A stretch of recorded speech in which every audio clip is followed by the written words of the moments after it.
están? Bueno, pues estamos en otra clase del Instituto Bíblico, en nuestra clase de Juan. Y esta es la última clase antes de nuestro receso. Recuérdenlo, ya lo van a publicar en los distintos grupos. Pero bueno, vamos a darle gracias a Dios. Mi Dios, te damos gracias por este día y porque tus misericordias son nuevas cada mañana, Padre. Gracias de verdad por permitirnos estar aquí, Señor, y comenzar este día escuchando tu palabra, siendo instruidos. Ayúdanos, por favor, a tener nuestros oídos bien atentos, Señor, a escuchar tus palabras y ponerlas por obra, Padre. Señor, háblanos, por favor, a cada quien de manera personal, lo que quieras decirnos. Ayúdanos, Dios, a tener ese entendimiento, Señor, y corregir lo que tengamos que corregir, Señor, lo que tú quieras hablarnos, no solamente en esta enseñanza, sino en la clase que sigue, en la clase de mujeres, en jóvenes, el día de mañana y en nuestro diario vivir, Señor, en nuestro estudio diario, Dios, a través de las formas en las que tú hablas y te manifiestas, Padre. Por favor, ayúdanos a estar atentos, guíanos y a corregir, Señor, y a santificarnos cada día, Dios, para la gloria de tu nombre. Te lo pedimos en el nombre de Cristo Jesús. Amén. Bueno, hermanos, pues entonces estamos en el Evangelio de Juan. Terminamos la clase pasada, terminamos el capítulo 17 y vamos a comenzar el día de hoy con el 18. Vamos a leer del 18 del 1 al 14, pero hoy vamos a ver solamente hasta el 6. Entonces dice así: habiendo dicho Jesús, bueno, el subtítulo se llama Arresto de Jesús, así lo tiene la Reina Valera. Dice: habiendo dicho Jesús estas cosas, salió con sus discípulos al otro lado del torrente de Cedrón, donde había un huerto en el cual entró con sus discípulos. Y también Judas, el que le entregaba, conocía aquel lugar, porque muchas veces Jesús se había reunido allí con sus discípulos. Judas, pues, tomando una compañía de soldados y alguaciles de los principales sacerdotes y de los fariseos, fue allí con linternas y antorchas y con armas. Pero Jesús, sabiendo todas las cosas que le habían de sobrevenir, se adelantó y les dijo: ¿a quién buscáis? Le respondieron: a Jesús Nazareno. Jesús les dijo: yo soy. Y estaba también con ellos Judas, el que le entregaba. Cuando les dijo: yo soy, retrocedieron y cayeron a tierra. Y volvió pues a preguntarles: ¿a quién buscáis? Y ellos dijeron: a Jesús Nazareno. Respondió Jesús: os he dicho que yo soy, pues si me buscáis a mí, dejad ir a estos, para que se cumpliese aquello que había dicho: de los que me diste, no perdí ninguno. Entonces Simón Pedro, que tenía una espada, la desenvainó e hirió al siervo del sumo sacerdote y le cortó la oreja derecha, y el siervo se llamaba Malco. Jesús entonces dijo a Pedro: mete tu espada en la vaina, la copa que el Padre me ha dado, no la he de beber. Perdón, hasta aquí, vamos a dejarle, me equivoqué. Hasta el 11. Entonces, lo primero que vemos, dice: habiendo dicho Jesús estas cosas. ¿A qué se refiere? Bueno, pues ya había llegado la hora. La hora que se acuerdan que ya lo habíamos visto, que él conocía perfectamente los tiempos, no solamente hablando de los tiempos no cronos, sino del kairos de Dios, ¿no? Esos tiempos específicos que Dios tiene para cada evento, ¿no? Entonces, en su momento vimos cómo había situaciones en las que él decía: no ha llegado mi hora, y había otras donde decía: ya llegó la hora, ¿no?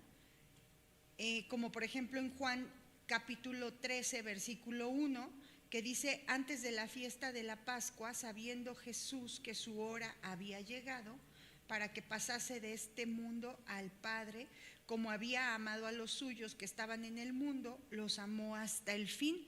Ahí es cuando empieza entonces él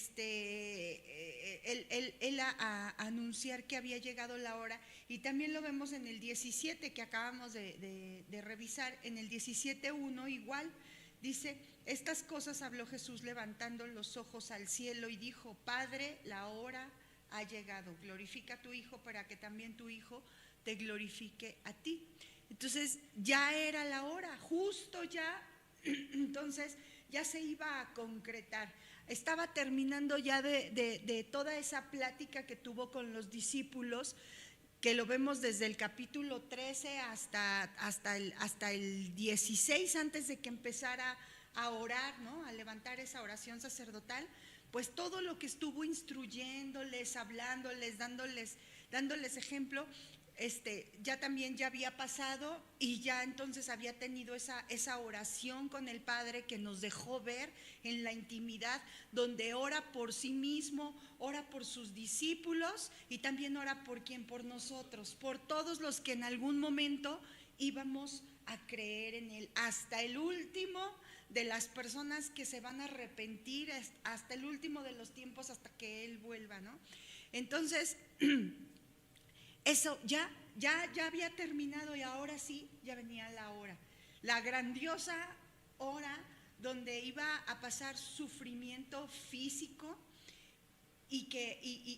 pero que iba todo a glorificar al Padre, ¿no? Esa grande manifestación de amor que no es nada más ahí en la cruz, ¿no? Como lo hemos visto, sino desde el hecho donde Él se encarnó, porque recordemos que Él pone su vida, nadie se la quita, ¿no? Él la pone, y es lo que vamos a ver a continuación. Entonces dice: habiendo dicho Jesús estas cosas. ¿Cuáles cosas? Pues todo el mensaje que les estuvo dando, hablando con los discípulos, ¿no? Todo lo que estuvo recordándolos, afirmándolos, porque sabía ya lo que iba a acontecer, ¿no? Preparándolos, ya no vamos a volver a repetir lo mismo, pero todo lo que él estuvo diciéndole a los discípulos, ¿no? Recuerden, formando, capacitándolos para enviarlos, ¿no? Esa iglesia igual, para que sea no nada más ellos, sino hasta el fin de los tiempos también. Y dice que habiendo dicho estas cosas, salió con sus discípulos al otro lado del torrente de Cedrón. Entonces salió con sus discípulos. Aquí estaba viendo que algunos comentaristas dicen que él salió del aposento alto, ¿no? Porque estaba ahí con ellos. Pero recuerden que ya habíamos visto antes, en el capítulo 14, que ya les había dicho, que habiendo terminado de decir algo, les dijo: vámonos de aquí. ¿Recuerden? Sí, no sé si eso sí se recuerda. En el capítulo 14, en el versículo 31, dice: más para que el mundo conozca que amo al Padre, y como el Padre me mandó, así hago. Levantaos, vámonos de aquí, ¿no? Vamos de aquí. Y después es cuando empieza a hablarles sobre la vid verdadera, que Él es la vid verdadera, y que recuerdan que otros comentaristas dicen pues que sí, seguramente ya no estaban en el aposento alto, ¿no? Sino que iban ya caminando justamente hasta este punto, ¿no? Porque iban, o sea, él ya sabía dónde iba, pero mientras iba caminando, pues seguía él hablando, y justamente les habla de la vid, porque algunos comentaristas dicen, pues seguramente iba caminando, iban viendo a lo mejor algunas vides, y él, como siempre, hablaba pues de cosas así, de la vida natural, cosas que ellos entendieran, de su entorno, de lo que estaban viviendo, para darles explicaciones profundas, ¿no? Y entonces ahí seguramente es que iba caminando y él iba diciendo, pues a ver, todos saben lo que es una vid, ¿no? Y el pámpano, y a lo mejor les ibas explicando, ¿no? Yo soy la vid verdadera, ustedes son los pámpanos, y viendo, ejemplificando, ¿no? Algo, pues digerible, pero demasiado profundo, ¿no? Al mismo tiempo. Entonces con eso, pues sí podemos ver que no es que hayan estado todavía ahí en el aposento alto, ¿no? Bueno, solo es como dato curioso. Entonces, de modo que es más posible que haya salido de Jerusalén y haya pasado al otro lado del torrente de Cedrón. Entonces, ellos iban dirigiéndose hacia el este, salieron de la ciudad, que es probablemente lo que signifique esto de que diga, habiendo dicho estas cosas, salió con sus discípulos al otro lado del torrente del Cedrón, o sea que iban cruzando el torrente de Cedrón. Punto para el que me diga qué es el torrente de Cedrón. A ver, Isra. Bueno, entonces Cedrón, que es Kidrón con K, Kidrón, significa literalmente torrente de invierno, lo cual señala que generalmente está seco, llevando agua solamente en la época de lluvias.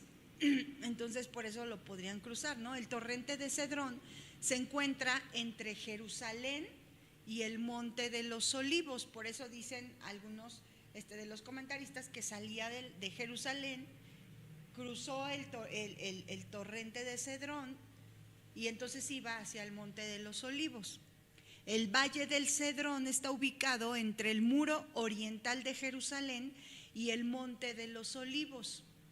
Durante la estación de verano el canal está seco, solo durante el invierno e incluso entonces, solo después de lluvias fuertes, se forma algo que parece de hecho un torrente, así como un torrente de agua. En consecuencia, se le llama literalmente torrente de invierno o también desagüe invernal. Desagüe invernal, un desagüe que fluye durante la estación invernal. El mismo nombre, Cedrón, según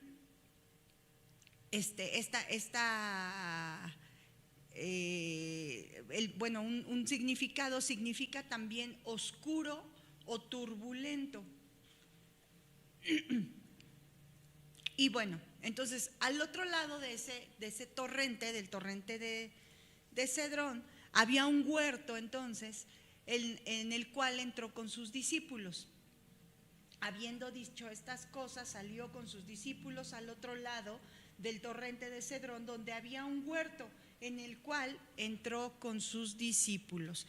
Aquí lo que podemos ver es cuando dice en el cual entró con sus discípulos, esa preposición en indica que probablemente era un área cerrada, y eso lo dicen todos los comentaristas, ¿no? En ese huerto era como un área cerrada. Ahora, ese huerto, ahí es donde el Señor Jesús, pues, se entiende que fue arrestado y que también fue el lugar de su resurrección. Ahora bien, al este mismo de este torrente, entonces, ese lugar, se llama también Getsemaní, lagar de aceite, lagar de aceite.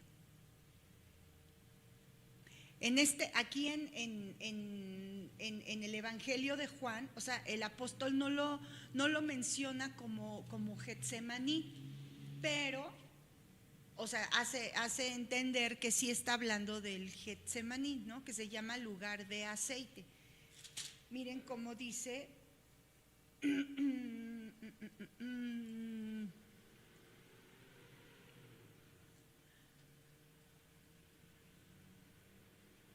Y eso para poder como concordarlo, por si alguien dice, no, es que la Biblia se contradice, es que quién sabe qué, para que lo tengan, o sea, los comentaristas hacen esta correlación con los otros evangelios para decir nada más justamente de que sí se trata del Getsemaní, con lo que está aquí en el versículo 11, que dice: Jesús entonces dijo a Pedro: mete tu espada en la vaina, la copa que el Padre me ha dado no la he de beber. Es semejante a la oración de agonía en el huerto que está en Mateo 26:38 nada más anótenlo por favor y ya lo estudian en casa. Mateo 26:38, Marcos 14:36 y Lucas 22:42. Mateo 26:38, Marcos 14:36 y Lucas 22:42. Entonces, Getsemaní parece haber sido una huerta de olivos, como una prensa para sacar el aceite de las olivas. Entonces, él estaba ahí al pie en el monte de los olivos. Ahora, es importante también que sepan, por si les preguntan, que nadie sabe la ubicación exacta del huerto al que Jesús se estaba dirigiendo esa noche, ¿no? Pero bueno, podemos entender que es el Getsemaní. Y dice, y también Judas, en el versículo 2, el que le entregaba conocía aquel lugar porque muchas veces Jesús se había reunido allí con sus discípulos. Entonces, el que le entregaba, el que le entregaba, dice, está en un tiempo presente, indicando que es una acción continua. Entonces, esto se puede traducir literalmente a que Judas, que estaba en el acto de entregarlo, conocía el lugar. O sea, quiere decir que Judas pues ya venía con toda la bola, ¿no? Por el Señor, ¿no? Dice, Judas, el que le entregaba, conocía aquel lugar, o sea que ya estaba caminando hacia entregarlo, ya venía, ¿no? Y el Señor Jesús, ¿lo sabía o no lo sabía? Sí lo sabía. Parece entonces que el Señor Jesús fue de manera deliberada al lugar que Judas ya conocía, pues porque ya sabía que él se dirigía también para allá. Y entonces aquí podemos comprender, asegurar que su entrega fue voluntaria, ¿no? Repito, a él nadie le quita la vida, ¿no? Él la pone por él mismo. Ese es el gran valor, amor. Veamos en Juan 10, 17 y 18. Juan 10, 17 y 18. ¿Ya? Juan 10, 17 y 18. Dice, por eso me ama el Padre, porque yo pongo mi vida para volverla a tomar. Nadie me la quita, sino que yo de mí mismo la pongo. Tengo poder para ponerla y tengo poder para volverla a tomar. Este mandamiento recibí de mi Padre. Entonces, el Señor Jesús va de forma deliberada a entregarse como un cordero por amor a nosotros. Él sabía que ahí estaba, que ya Judas venía en camino, sabía hacia dónde se dirigía. Ahora dice, en el 3 dice, Judas pues, tomando una compañía de soldados y alguaciles de los principales sacerdotes y de los fariseos, fue allí con linternas y antorchas y con armas. No sé si se alcancen a imaginar la escena. O sea, dices, para una persona de verdad, ¿no? Una persona que había estado con ellos, o sea, y que habían estado en presencia de todos ellos, que todos ya sabían quién era y lo conocían, pero no había llegado su hora. Es lo sobrenatural, es lo grandioso, los tiempos de Dios, o sea, de verdad, en la vida, en nuestra vida, o sea, los tiempos de Dios, cuando Dios dice, no es el momento, no importa las circunstancias, lo que tú creas, no es el momento, o sea, no va a ser. Y cuando sí, Él se encarga de orquestar eso, en eso debe, y lo hemos estado estudiando, que ahí es donde debe descansar nuestra vida. Él es el gran orquestador de todo, de todo. Esa es su soberanía, de lo más mínimo de nuestra vida y lo más grande. No solamente de las naciones, de los pueblos, sino de forma individual de cada uno de nosotros, de sus hijos. Él es el orquestador, Él es el orquestador de los tiempos de paz y Él es el orquestador de las tribulaciones también. Entonces, en eso es donde debe descansar y reposar nuestra vida, nuestra paz. O sea, ya sé que se dice fácil, ¿no? Y a la mera hora, pues, pero en eso depende nuestra comunión. Por eso el Señor, pues tanto, o sea, nos lo ha repetido tantas veces, descansados en Él, ¿no? Entonces, aquí es algo, o sea, si lo podemos ver así, entre líneas, pues, ¿cómo imagínense, o sea, en la corta, no sé qué pasaba por la mente de Judas, ¿no? Y de toda esa gente que, o sea, que pensaban, pues, que era necesario, y ahorita lo van a ver, pues, que fueran con una compañía de soldados, de alguaciles, de los principales sacerdotes y de los fariseos, con linternas, con antorchas y con armas. O sea, ¿qué onda, no? El ejército trigarante. O sea, imagínense, estaba muchísima gente. Entonces, el grupo que llegó para arrestar al Señor Jesús estaba constituido entonces por 3 elementos. Uno, por Judas, el traidor, que aquí como que ya no se menciona tanto en este evangelio, pero sí más en los otros. Si quieren tomarle para que las citas: Mateo 26:49, Marcos 14:44 al 45, Mateo 26:49, Marcos 14:44 al 45 y Lucas 22:47 al 48. Entonces, Lucas 22:47 al 48. Entonces, estaba constituido por Judas el traidor, por los principales sacerdotes y fariseos, que eran los 2 partidos principales en el Sanedrín, sacerdotes y fariseos, o sea, los estudiosos de la ley, los que se la sabían al derecho y al revés, y la compañía de soldados, lo que sugiere que Judas los buscó. Aquí soldados es equivalente al latín cohors, C-O-H-O-R-S, C-O-H-O-R-S, que significa la cohorte romana.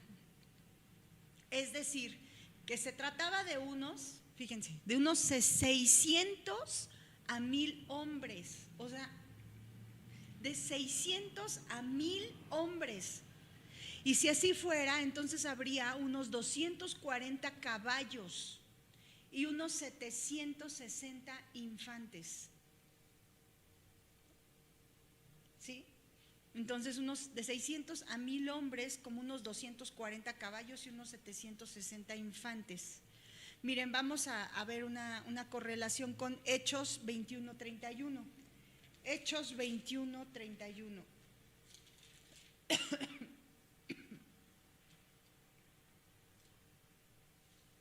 Para ver que sí era una compañía de soldados. Dice en Hechos 21:31: y procurando ellos matarle, se le avisó al tribuno de la compañía que toda la ciudad de Jerusalén estaba alborotada.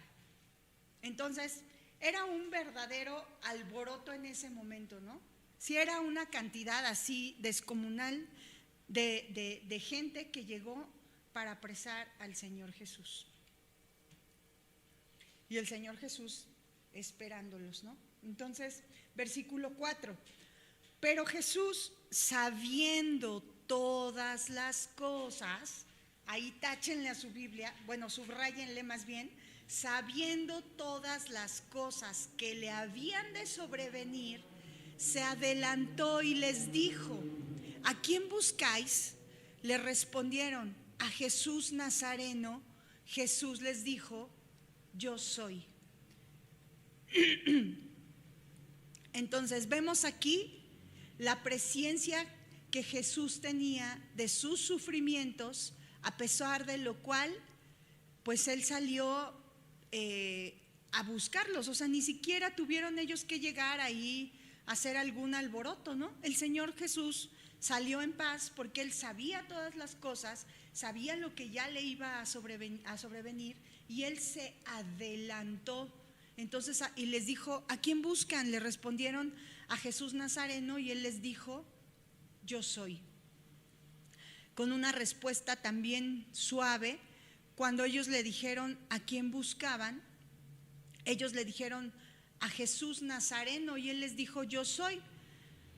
Aquí es muy probable que al menos los guardias del templo pues ya le habían visto con frecuencia, y también iba Judas, y pues Judas obviamente también le conocía. Aquí hay algo así como importante también, que en Juan no cita lo del beso de Judas, perdón, ¿no? Que se acerca, sino puede ser igual, no a lo mejor dicen algunos comentaristas, pues que a lo mejor Juan no lo consideró importante, ¿no? Decirlo, escribirlo, porque como el Señor Jesús pues se adelanta.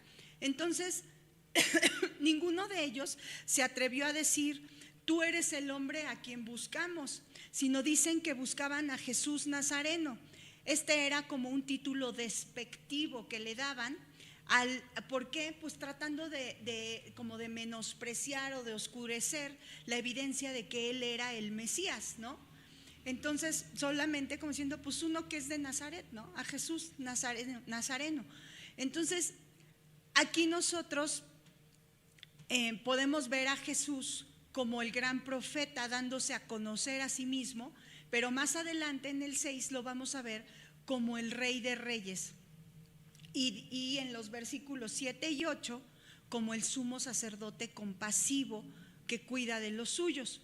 Entonces él les responde: yo soy.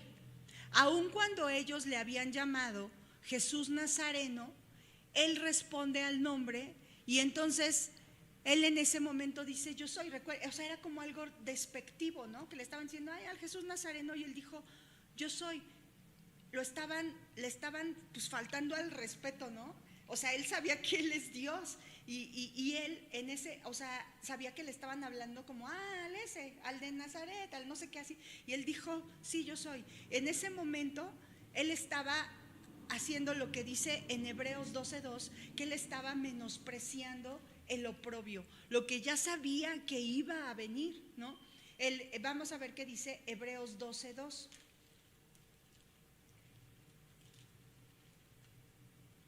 Se me escondió. Aquí está ya. Hebreos 12:2 dice: ¿cómo debemos nosotros de correr con paciencia, ¿no? La carrera que tenemos por delante, puestos los ojos en Jesús, el autor y consumador de la fe, el cual por el gozo puesto delante de él sufrió la cruz, menospreciando el oprobio, y se sentó a la diestra del trono de Dios.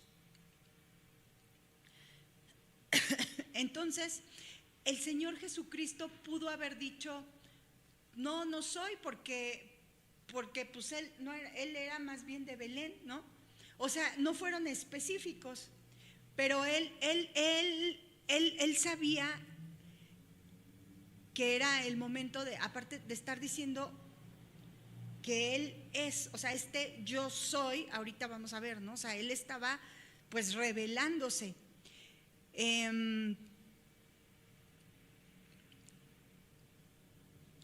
Bueno, aquí un comentarista dice que igual tiene razón, que con esto él también nos estaba enseñando a reconocerle, a confesarle, por mucho que a veces nos cueste a nosotros como iglesia, o sea, y que estaba pues enseñando también a no avergonzarnos de él ni de sus palabras, ¿no?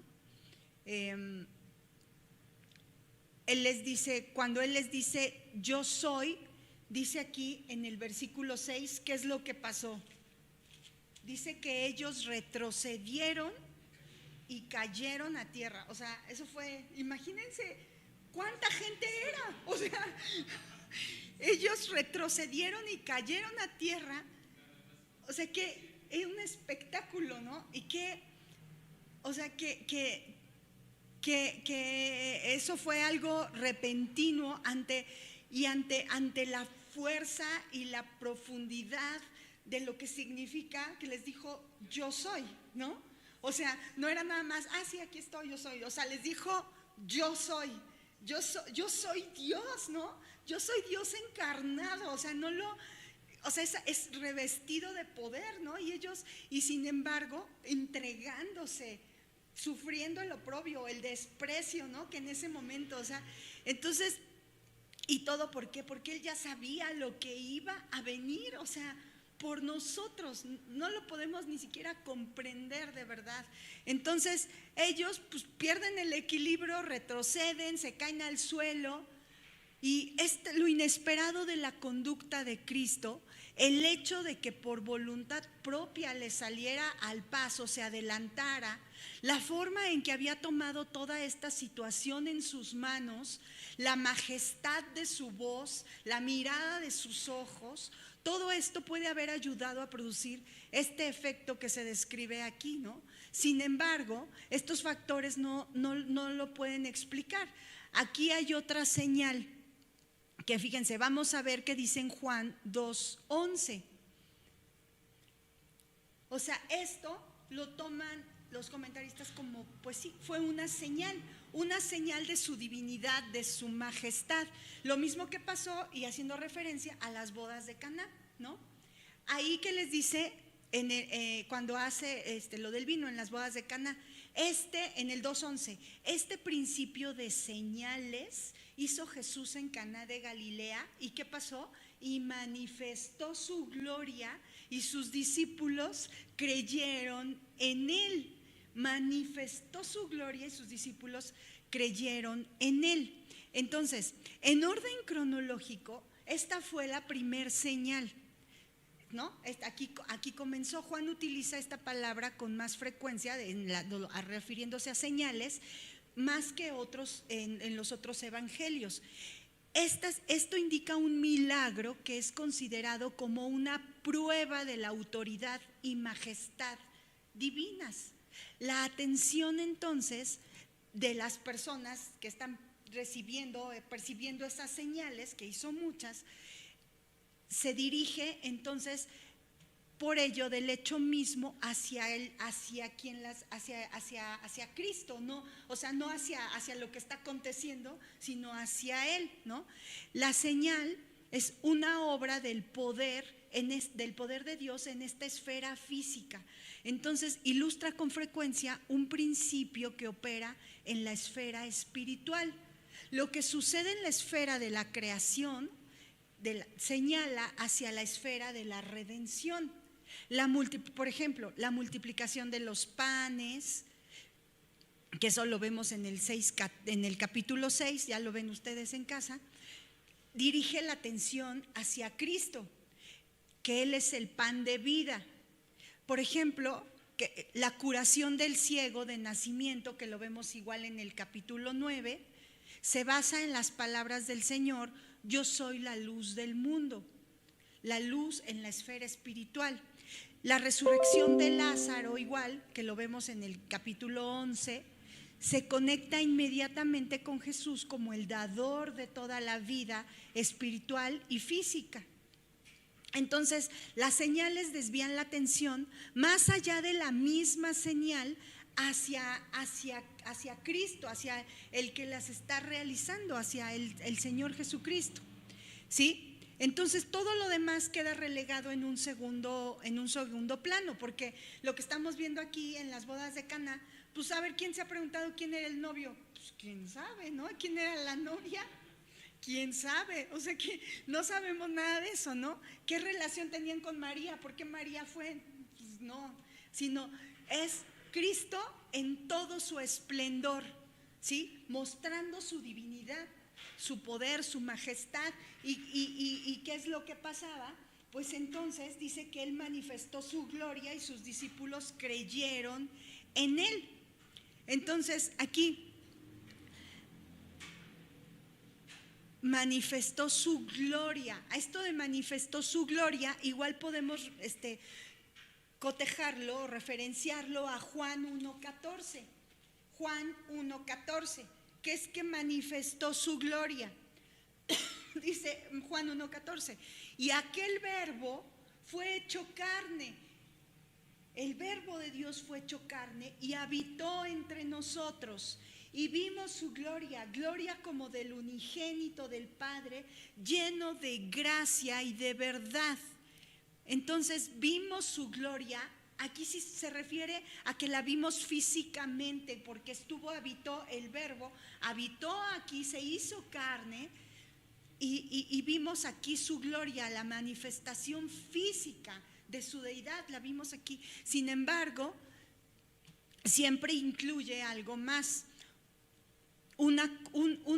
Dice un comentarista, un escrutinio cuidadoso, una contemplación, y puede incluir también un asombro.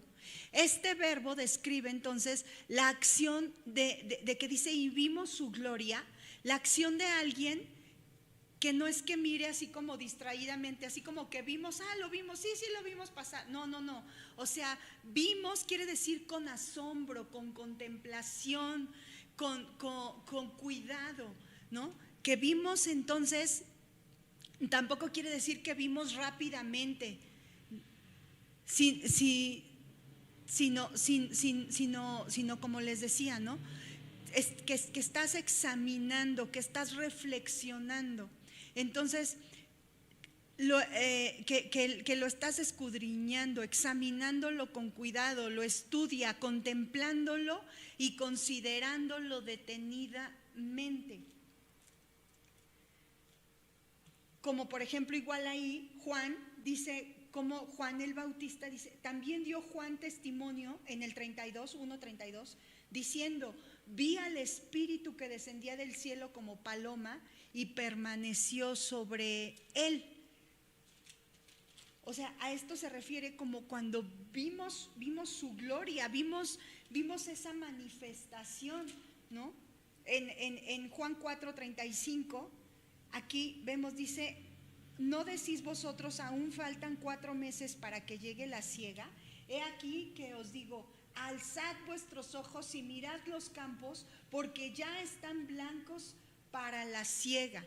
Igual, o sea, habla como de contemplar, de estudiar, de ver, ¿sí? O sea, es como algo profundo. Así entonces, mientras Jesús anduvo entre los hombres, el ojo de los hombres, la mente por ejemplo, del apóstol Juan y de los otros testigos, pues estaban viendo, reposando sobre el hecho de que el verbo se había hecho carne. Es decir, vieron su gloria, el esplendor de su gracia, de su majestad, de su verdad manifestado en sus obras, en sus palabras. Por eso es que ante las señales que eran necesarias, pues ellos creíanse, porque estaban viendo, ¿no? O sea, no viendo, no el milagro, ¿no? O sea, el barato que ahora muchos dicen, ¿no? O sea, no, sino la majestad, porque había autoridad detrás de ellos, ¿no? De esas señales, esos atributos de la divinidad de Cristo brillando a través del velo de su naturaleza humana, a través de su carne. Aquí es lo que nosotros podemos ver. Y dice, y sus discípulos, ¿qué es lo que pasa? Creyeron en él. La fe de los discípulos, que ya existía hasta ese día, entonces quedó pues más fortalecida con esa señal, ¿no? Y recuerden pues cómo el Señor Jesús ya sabía lo que iba a acontecer también, aunque estaban viendo esa manifestación también de su deidad, pues ya él ya sabía lo que iba a pasar después de que lo aprendieran, ¿no? Que los discípulos pues iban a tener miedo, iban a ser en cierta forma pues cobardes, iban a decir no, ni lo conozco, ¿no?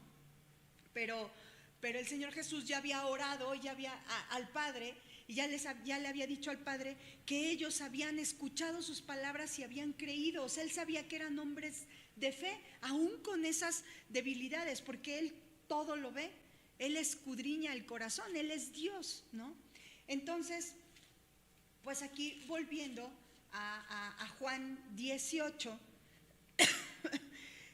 cuando les dijo yo soy, retrocedieron y cayeron a tierra. Entonces, hermanos, pues hasta aquí vamos a dejarle. Les dije que la clase de hoy era un poco cortita porque ya lo que viene ya no nos da tiempo de verlo.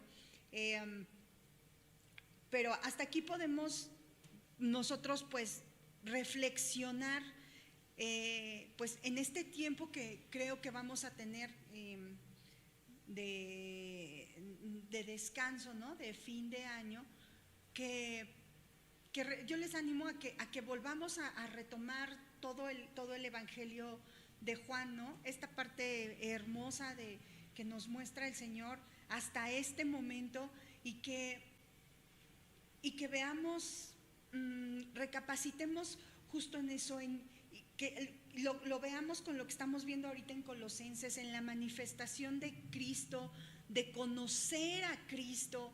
Enfoquémonos en eso, en que Él sea el centro, no nosotros, sino Él, que todo se trata de Él, no de nosotros, que aprendamos y le pidamos a Dios que nos ayude a conocerlo, a amarlo, a devolverle lo que ya habíamos visto en agradecimiento, nuestra vida a Él, ¿no?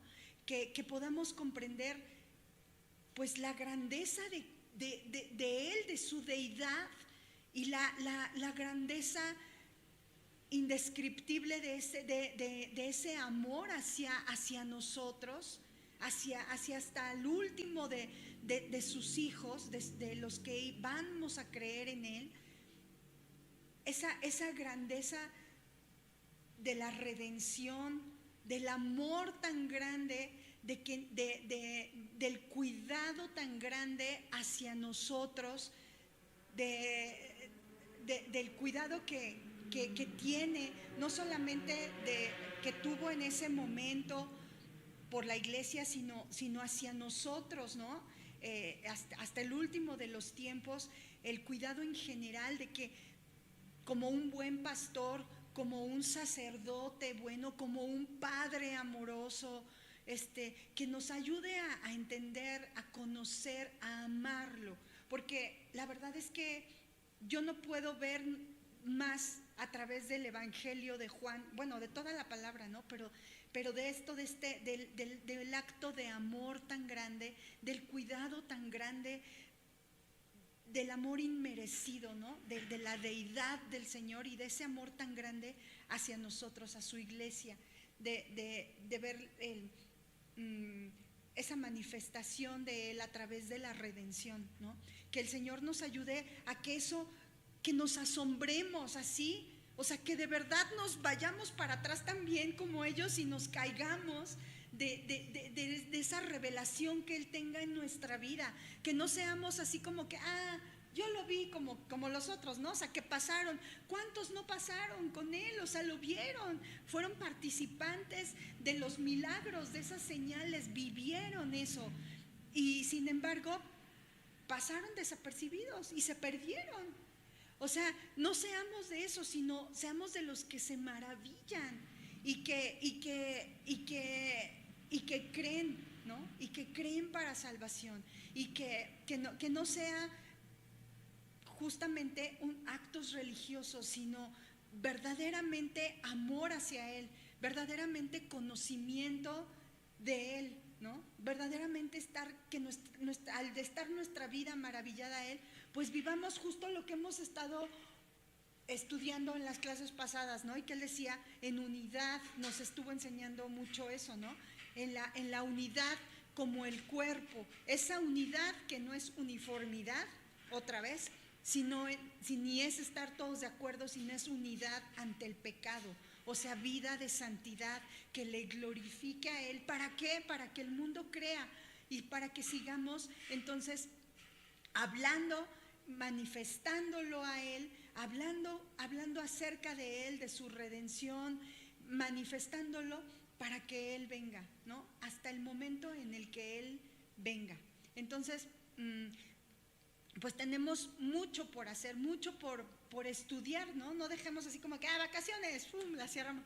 No, sino pues es que verdaderamente estos tiempos sean de mayor comunión con el Señor, ¿no?